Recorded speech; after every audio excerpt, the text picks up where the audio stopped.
this, right, that you can put yourself above them, it's part of the same thing. Rape is about control.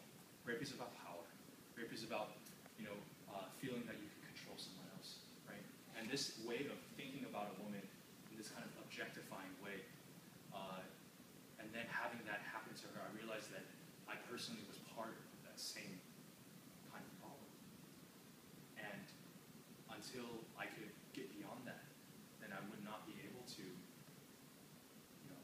I guess maybe sometimes we're just motivated by our experiences. Maybe that experience really just motivated me to open up my mind, to think about things differently, to say, hey, maybe what is going on, maybe the way society says things is not working. Maybe it's not good. Maybe it serves other functions. Maybe it serves other functions that aren't there for my happiness, or for other people's happiness, or for safety. And then just a month ago, we did a discussion about sexual violence, right?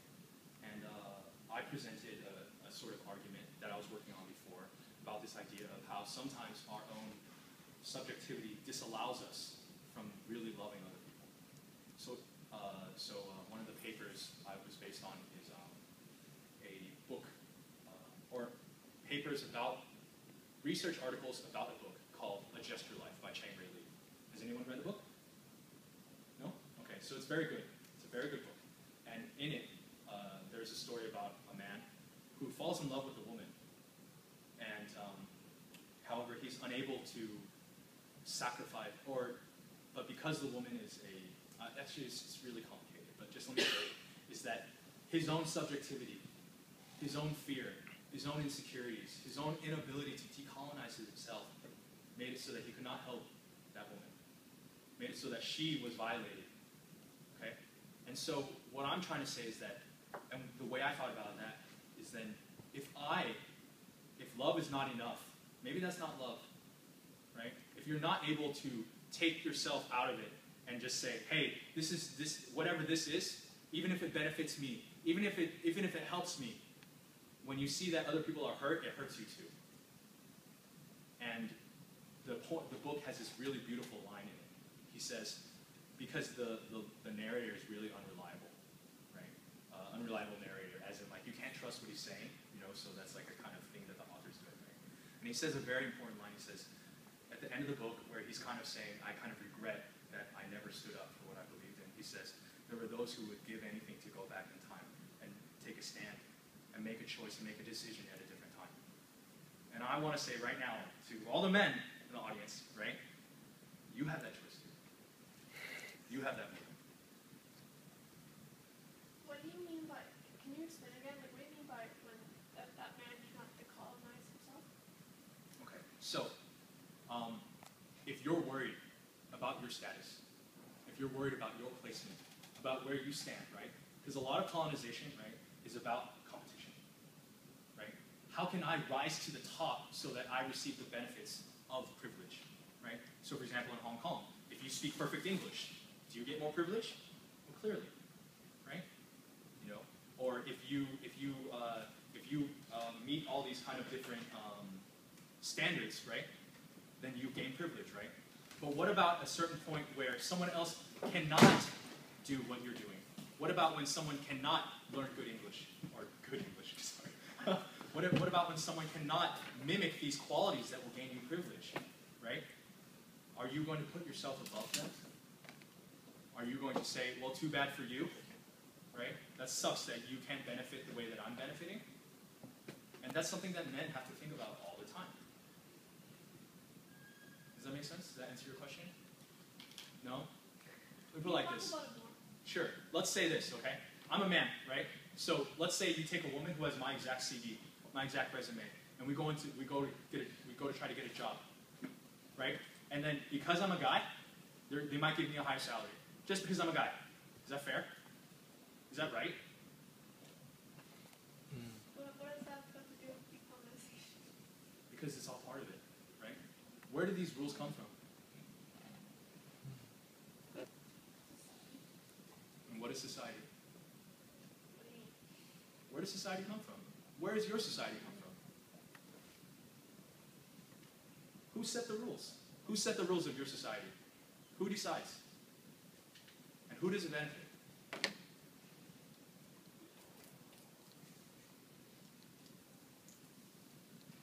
Any other questions? Critiques? Arguments against? Carlos? This is not a devil's advocate argument, but I just wanted to force you into extracting this argument because love has been a discursive node in a lot of philosophies,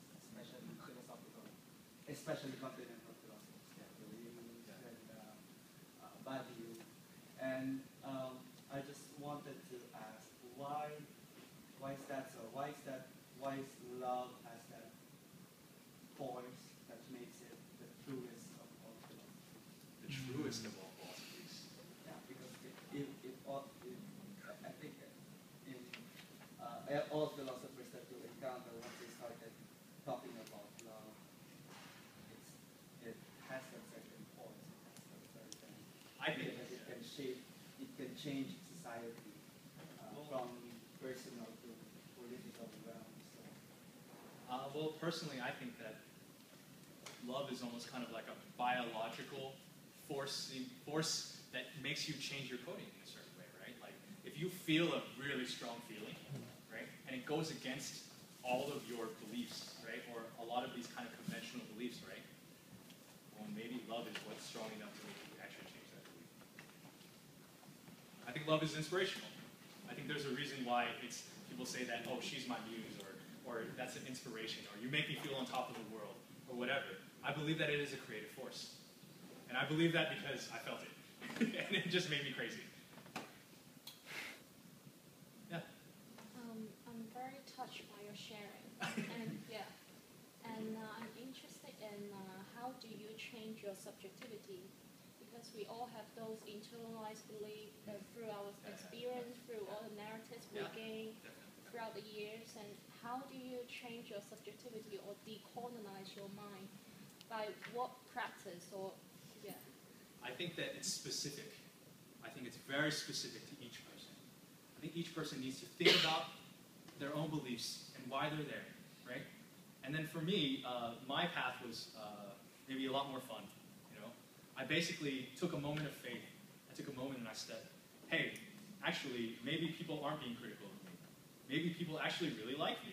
And then I said, okay, if they like me, then I need to figure out the things that they're doing that say that they like me, right? And so I'll give you an example, right? For example, I developed my relationship with my family. I did not have a very good relationship with my family before, right? And I developed this relationship, right? So like, one of the things that always used to really bother me about my mom, okay, is that she's always nagging me. She's like, do this, brush your teeth, do this, do that, right? Now, but then I changed my assumption. I said, my mom actually really likes me. My mom actually really loves me, okay? And I changed that assumption. And then I figured out, or I learned, and I listened. I listened to other people, right? And they said, you know, when your mom nags you, it's not because she thinks there's something wrong with you. It's how she says she loves you.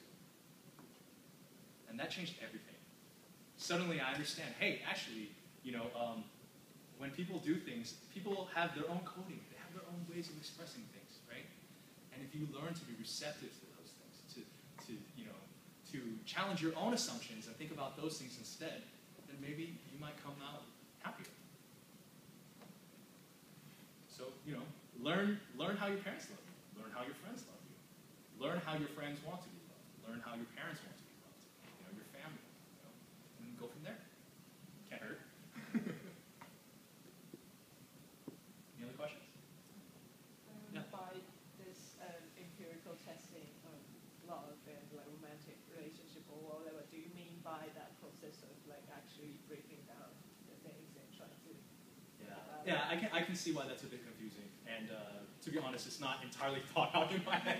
But the way I see it is that, okay, your love is supposed to be an impulse to be around someone all the time. And the belief, the faith that you have when you feel that feeling is that when I'm around this person, I will be happy. And I will make that person happy. So there's a sort of faith. There's a theory. It's a theory, right? Your brain has a theory. My theory is that being around this person will make me happy all the time. And I will make that person happy, right? But how do you test it? And what what I mean by the empirical test is you just have to say, okay, I'll be with you and you be with me, and let's just keep the channels open. I'll send you signals, you send me signals, and we just keep going, right? So that's the empirical test, right? And so that's the empirical, right? But you can't really empirically test the things that are going on in your head, right? But you can, through process, keep testing yourself and trying to learn how to care about others and how to love others. And I think that that's a methodology as opposed to a test. Carlos wants to ask another question? Yeah? Because we're talking about the philosophy of the relationship of the self and the other. Right. How can we differentiate the politics of love against the politics of friendship, for example? No. Okay, so I did think about that because I overthink everything. And I think that there's a different sort of biological state. I think that your friendship, kind of the feelings that you feel with friends, right, is part of that. And maybe if it's boiling water, then maybe the friendship love that you feel is temperature, right? So there's different intensities. It's all specific, right? And so, the feelings that you feel for your friends, might also be part of it. They could all be working in combinations. I don't know. It's specific to you. That's what's so great about this. Every person is different. Every person has different exact kind of things that will set them off in a sort of way. So that's really exciting. So I would say that the best way to do it is to figure out what works for you. Surround yourself with people who are happy, who make you happy, and just go with that. Does that help? Does that answer what you think? Yeah, okay. Anyone else? Critique? All right. Is it two kinds of love you are talking about here? The first kind of love that you feel that the people make you happy to be around is a kind of affection, and the second kind of love that you feel that you need to care for others in order to make you feel happy too is about altruism. I don't know. It's just Yeah. Okay, so let's go back to the Deleuzian idea, right? These are words. Okay? Altruism. It's a word, right? These are human conceptions, right? Right? If we try to define it, right, using these human conceptions, right, saying, oh, this kind of love and that kind of love. What I'm trying to say is there's a feeling, okay? And I'm just trying to describe that feeling. And part of that feeling is you want to be with someone, right? You want to be around that person. You want to satisfy those preconditions constantly. Maybe that's through altruism. Maybe that's through this. Maybe that's through that. I don't know, right? But then trying to define it and saying, oh, Jason's talking about altruistic love and friendship love and this kind of love. That's taking human concepts and putting it on the biological feeling. So that's why I'm saying try to think outside that. Think outside. Don't be human. Be like an animal. Be like a dog. Dogs are quite smart, right? This person makes me happy, so I want to be around that person. Right? I have a question and then a comment that I was going to go back to one of Stacey's things. But for the comment, the most interesting part to me was when you talked about rape and your viewpoints towards women and domination and power beforehand. I guess the first part of my question is, where do you think? I mean, I'm assuming that you would have gotten those ideas from like media or I don't know, where did it come from for you? My father, Father. my friends, Mm-hmm. my guy friends who I admire, Mm-hmm. who I want to be like, who are, these kind of, they're successful, they're smart, they're all these things I want to be. But the things that they're doing, maybe they make them happy, but they don't make me happy. I was interested next to come back. We were talking about hegemonic masculinity. When you said that, I was thinking about the hashtag rape culture, things that are going around now. What's the American city? It happened recently. The girl that was dragged from Steubenville. I don't know if anyone's heard about this, but there was a 16-year-old girl dragged from party to party by two similar-aged boys, and they basically just raped her over and over again at every party, and then took videos of it and posted it. And they were arrested, but they were given, one of them was given 1 year, and one of them was given 2 years, and one of those years was just for taking a picture of it.